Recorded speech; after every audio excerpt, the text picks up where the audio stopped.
हमारे साथ ओम प्रकाश राजभर भी जुड़े हुए हैं, जो कि उत्तर प्रदेश की सियासत का चर्चित चेहरा है, चुनावों में काफी चर्चित रहे, हमेशा से चर्चाओं में रहते हैं। ओम प्रकाश राजभर जी, आपका स्वागत है बीपी गंगा में।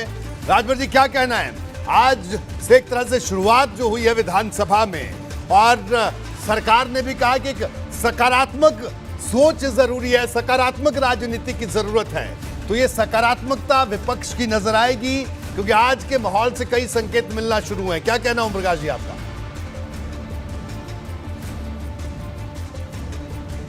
देखिए, हम लोगों की तरफ से जो बातें सरकार को याद दिलाने का होगा, जो उन्होंने अपने चुनावी घोषणा पत्र में जनता के बीच में बताकर सरकार बनाई है, और जनता ने हम लोगों को विपक्ष में बैठने का जो जनादेश दिया है, उस काम को हम लोग बखूबी करेंगे जी। प्रदेश और समाज तभी तरक्की करेगा। देखिए, हम लोगों ने देखा है, हमने पढ़ा है कि प्रदेश और समाज तभी तरक्की करेगा जब उसमें शिक्षा हो जी। आज शिक्षा के सवाल पे जो पॉलिसी है सरकार की, हमारे हिसाब से वो गलत पॉलिसी है। देश एक है, संविधान एक है, प्रधानमंत्री जी एक हैं, तो फिर शिक्षा दो तरह की क्यों? हम लोग सरकार पर दबाव बनाएंगे कि शिक्षा एक समान हो, और अनिवार्य शिक्षा और फ्री शिक्षा, इसको लेके हम लोग सदन में लड़ेंगे।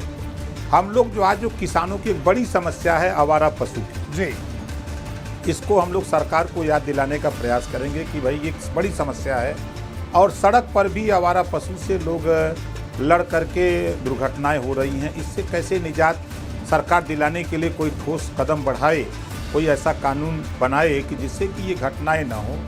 तीसरी चीज़ की आज चिंता मुझे खुद व्यक्तिगत चिंता है कि आज जो मेडिकल की फीसें कहीं बढ़ा दी गई जी, कि आने वाले 30 साल के बाद सरकारी हॉस्पिटलों में डॉक्टर नहीं मिलेंगे। बिल्कुल, मैं आपको रोक रहा हूं ओम प्रकाश जी। 30 साल बाद सरकारी जी अस्पतालों में डॉक्टर नहीं मिलेंगे। ठीक है, आपकी इस टिप्पणी पर मैं एक छोटी सी राय प्रदीप जी की जरूर लूंगा। प्रदीप जी, जो आपने बात कही कि आने वाले जो 5 साल है विधानसभा में, वो जबरदस्त वार पलटवार देखने को मिलेगा। ओम प्रकाश राजभर जी हमारे साथ बैठे हैं, तो आपने देखा उन्होंने हालांकि बड़े शालीनता से तमाम बातें कही, लेकिन इशारा उन्होंने भी साफ कर दिया कि किन मुद्दों को लेकर विपक्ष सरकार को घेरने की रणनीति बना रहा है। जी प्रदीप जी।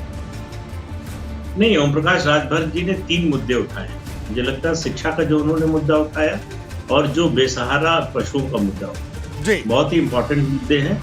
निश्चित रूप से अगर विपक्ष इन मुद्दों को उठाता है तो ये लोगों को राहत पहुंचाने वाले, सहूलियत पहुंचाने वाले, और प्रदेश की तरक्की की ओर ले जाने वाले मुद्दे हैं। तीसरा मुद्दा उन्होंने जो फीस का उठाया, मेडिकल की फीस का, तो उनको शायद जानकारी नहीं है कि केंद्र सरकार ने फैसला किया है और अगले सत्र से लागू होने जा रहा है कि निजी मेडिकल कॉलेजेस में भी 50% सीटों पर उतनी ही फीस ली जाएगी जितनी सरकारी मेडिकल कॉलेजेस में ली जाती है, और सरकारी मेडिकल कॉलेजेस में फीस काफी कम है। लेकिन ये भी बात सही है कि मेडिकल शिक्षा जितनी जो है सस्ती होगी और जितनी सहज सुलभ होगी, उतना ही अच्छा होगा। बिल्कुल प्रदीप जी, आपने मेडिकल शिक्षा की बात की, और ओम प्रकाश राजभर जी हमेशा इस मुद्दे को उठाते रहे हैं, तो दिल्ली से इस मुद्दे को सुलझा दिया गया है, और कई खबरें भी आती रहती हैं बीच में कि ओम प्रकाश राजभर दिल्ली में है, दिल्ली में इससे मुलाकात कर रहे हैं, उससे मुलाकात कर रहे हैं, लेकिन ओम प्रकाश राजभर किससे मुलाकात करते हैं उसका वो बताते नहीं है,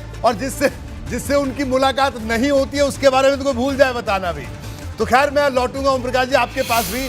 आपके दिल्ली दौरे हमेशा चर्चा में रहते हैं। मैं ये बिल्कुल नहीं कह रहा कि आप किस लिए दिल्ली गए थे, क्या गए थे, नहीं गए थे, ये तो हम एक बार फिर से आप इसे पूछेंगे। प्रदीप जी, आप भी बने रहिए।